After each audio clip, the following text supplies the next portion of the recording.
And in today's video, we are reacting to how World War III could actually start. You know what I'm saying? I know we get on TikTok and stuff like that and we troll and we laugh about, oh man, World War III with this, World War III that. But it is a legitimate possibility and this stuff can really happen. And I mean, I don't know, with Simply Paint dropping today, it seems kind of interesting of them giving us ways that this could potentially go down. So with that being said, let's go and get into the video and listen. The Greenland Crisis.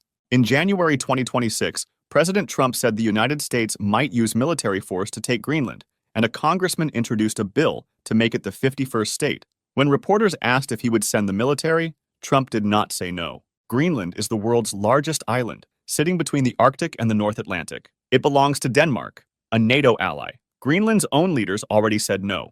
The Danish Prime Minister called the idea absurd. But Greenland sits on 25 of the 34 raw materials Europe needs for modern technology. America already runs a missile defense base there. As the ice melts, new oil and shipping routes are opening up. NATO only works because members do not threaten each other. If America takes land from an ally, that rule dies. A divided NATO is an open door. NATO's own Secretary General warned that Russia could be ready to attack a member state within 5 years. If that happens, a broken alliance either fails to respond or drags 32 nations into war with a nuclear power. Taiwan invasion. In December 2025, China ran the largest war drills in its history around Taiwan. The head of U.S. forces in the Pacific said these are not drills, they are rehearsals. China has claimed Taiwan since 1949. The Pentagon says China wants to be ready to invade by 2027. Chinese warplanes and ships now cross into Taiwan's side almost every week. Taiwan makes most of the world's advanced computer chips. If China takes it, the global economy breaks overnight. The United States has said it will help Taiwan defend itself. Japan's prime minister called a Chinese attack a threat to Japan's survival. American bases in Japan sit just 70 miles away. The Council on Foreign Relations looked at every way a major war could start. Their conclusion: nothing comes close to Taiwan. If China invades, America responds. Once America responds, Japan is next, then Australia and the Philippines. Two nuclear powers and all their allies at war. Ukraine spillover. In November 2022, a missile hit a village in Poland and killed 2 people. Everyone blamed Russia. Hours later, investigators found it was a Ukrainian air defense missile that had gone off course. On September 10, 2025, about 19 Russian drones flew into Poland from Belarus. Polish and Dutch jets shot down at least 3. It was the first time NATO fired at anything Russian since the war began. Days later, Russian drones entered Romania. Russian fighter jets flew into Estonian airspace for 12 minutes. No one died in any of the 2025 incidents. Poland called for talks with allies, but did not trigger Article 5. In November 2024, Russia changed its nuclear rules. The new rules say even a regular attack backed by a nuclear power could justify a nuclear response. Article 5 says an attack on one NATO member is an attack on all. If triggered, 32 countries would be at war with Russia. Russia has the largest nuclear arsenal on Earth. India-Pakistan crisis. On April 22, 2025, gunmen killed 26 people in Indian-controlled Kashmir. It was the deadliest attack since Mumbai in 2008. 15 days later, India launched missile strikes on 9 targets deep inside Pakistan. It was the first time since 1971 that India struck Pakistani territory outside Kashmir. Both sides flew combat drones against each other for the first time. India hit an airbase just kilometers from Pakistan's nuclear command center. The fighting lasted 4 days. On May 9th, U.S. officials received alarming intelligence about possible escalation. Vice President Vance and Secretary of State Rubio stepped in. A ceasefire came the next day. India has around 172 nuclear warheads. Pakistan has around 170. Both are building more. Pakistan's largest warheads are 20 times more powerful than Hiroshima. Pakistan does not promise to avoid using nuclear weapons first. Its military has said it would use them if it loses too much territory, if its army is destroyed, or if India chokes its economy. After the ceasefire, India found a way to do exactly that.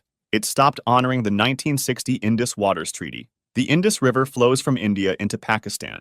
80% of Pakistan's farmland depends on it. If India cuts off that water, Pakistan's economy dies. And that is when Pakistan said it would use nuclear weapons. Israel-Iran war. In June 2025, Israel and Iran fought their first direct war. Israel launched around 360 airstrikes across Iran. They killed over 30 senior military commanders and 11 nuclear scientists. Iran fired back with over 550 missiles and 1,000 drones at Israeli cities. On June 21st, the United States joined. American bombers hit Iran's nuclear sites at Fordo, Natanz, and Isfahan. It was the first large-scale American attack on Iran since 1988. The fighting stopped 3 days later. Russia and China did nothing. On January 5th, 2026, Israel approved more strikes. Iran says it has rebuilt everything that was destroyed. Intelligence reports say Iran is now making uranium pure enough for a bomb at secret sites. Before the June strikes, Iran could produce bomb material in less than a week. The strike set that back about 2 years. But experts say Iran is now more likely to actually build a weapon than before the war started. Israel has said it will never allow Iran to have a nuclear bomb. 20% of the world's oil passes through waters Iran controls. Russia and China stayed out the first time. If the war starts again, 3 nuclear powers could be fighting in the same region. South China Sea. In August 2025, a Chinese Coast Guard ship crashed into a Chinese Navy destroyer near Scarborough Shoal while chasing a Philippine boat. At least 2 Chinese sailors died. China's own ships hit each other. This was not unusual. Chinese Coast Guard ships ram Philippine boats almost every week. They blast them with water cannons. They block supplies from reaching Filipino outposts. China claims almost all of the South China Sea. So do the Philippines, Vietnam, Malaysia, and Taiwan. In 2016, an international court ruled China's claims illegal. China ignored it as trillions of dollars in goods pass through these waters every year. The Philippines is a U.S. ally. The 2 countries signed a defense treaty in 1951. In 2019, the U.S. confirmed the treaty covers the South China Sea. The Philippines president said 1 dead Filipino would trigger it. So far, no Filipino has died. 1 does, and the U.S. is at war with China.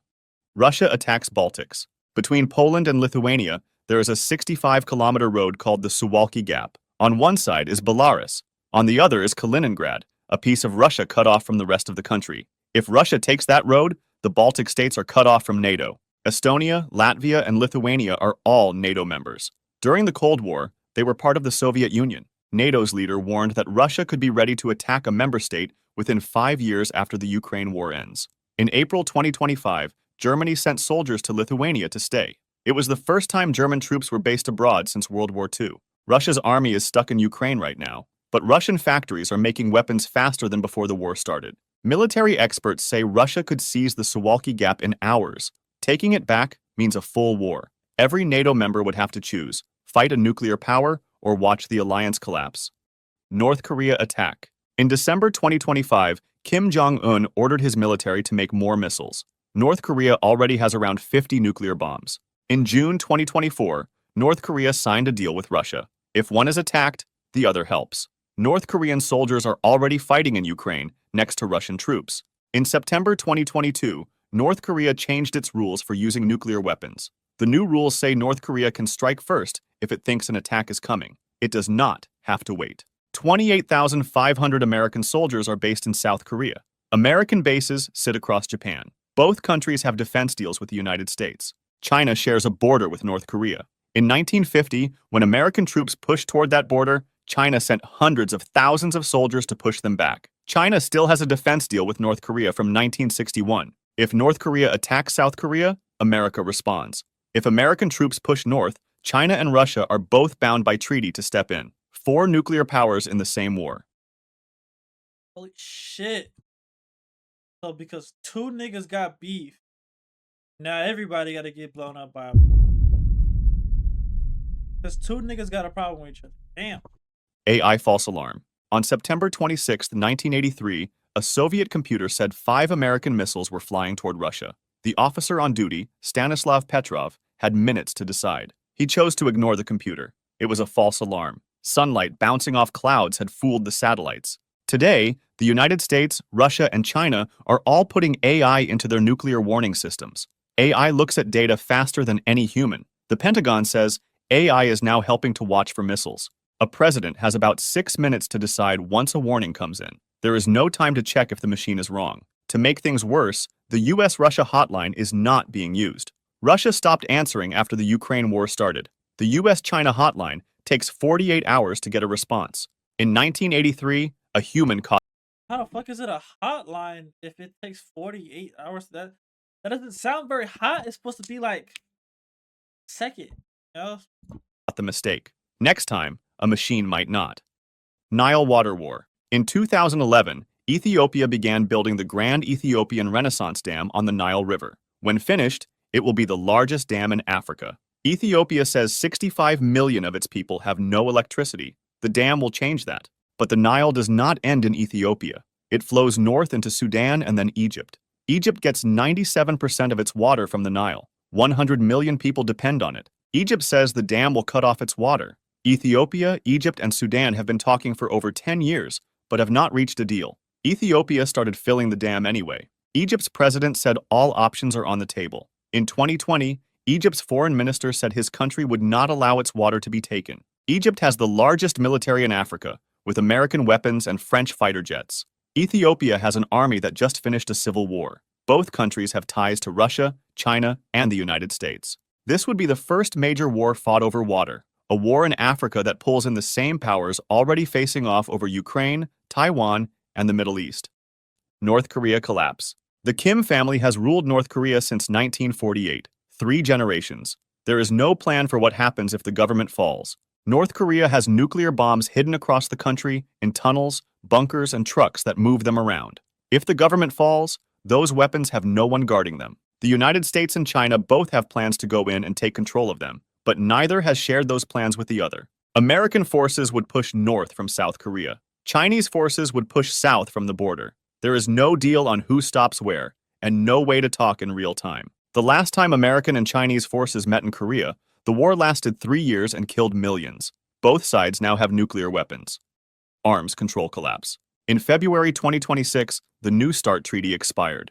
It was the last deal limiting how many nuclear weapons the United States and Russia can have. Neither side renewed it. During the Cold War, the US and Soviet Union built over 60,000 nuclear bombs combined. Arms control deals brought that number down to 1,550 on each side. Without New START, both countries can build as many as they want. Russia has already said it is making more. The United States has announced plans to rebuild its entire nuclear stockpile. China is building too. It had around 200 nuclear weapons in 2019. By 2035, it could have over 1,500. The treaties also required inspections. Officials from both sides visited each other's bases, so they knew what the other had. Without the treaty, that stops too.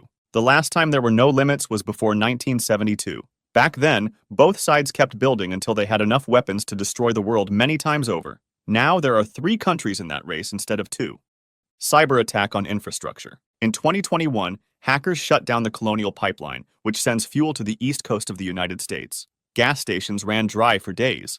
The company paid millions to get control back. That attack came from a criminal group looking for money. In 2024, U.S. officials said China had hidden code inside American water systems, power grids, and pipelines. The code was not turned on. Officials said it was sitting there, ready to be used in a future war. An attack on a power grid could leave millions without electricity for weeks. Hospitals, water systems, and banks all need power to run. A winter attack could kill thousands. The problem is knowing who did it. A cyber attack can bounce through dozens of countries before it hits. By the time anyone figures out where it came from, the damage is done, and the attacker can say it was not them. There are no rules that say what counts as an act of war in cyberspace. A country could lose its power grid and have no clear target to hit back at, or worse, hit back at the wrong one. Rare earth embargo. In 2010, China stopped sending rare earth metals to Japan after a dispute over islands in the East China Sea. The ban lasted 2 months. Japan had to back down. China controls about 60% of the world's rare earth mining and 90% of the processing. These metals go into phones, electric cars, wind turbines, and computer chips. They also go into fighter jets, missiles, and satellites. A single F-35 fighter jet needs about 920 pounds of rare earth materials.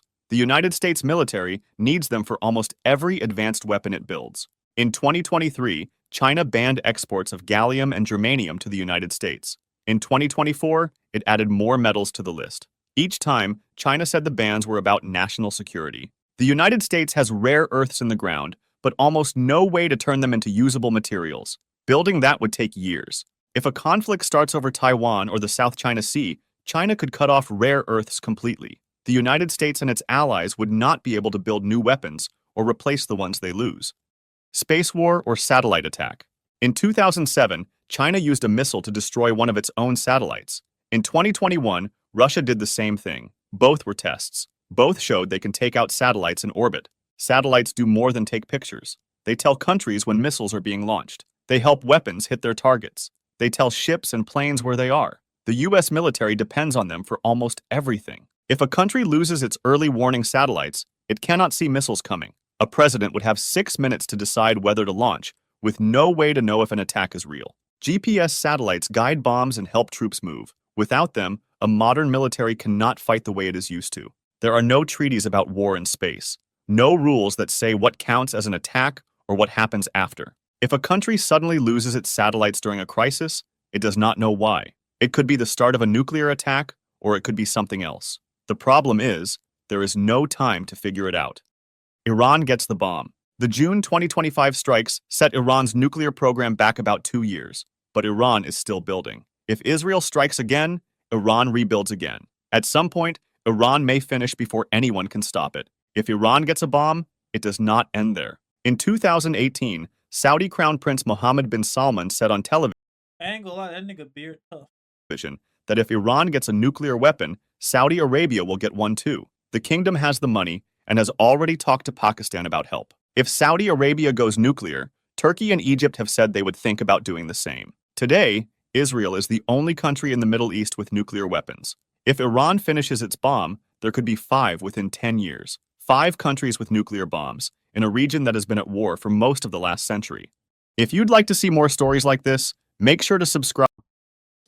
But yeah, but with that being said, man, y'all let me know y'all thoughts on this in the comment section below. Hit that like button, hit that subscribe button. It's greatly appreciated. And until next time, peace.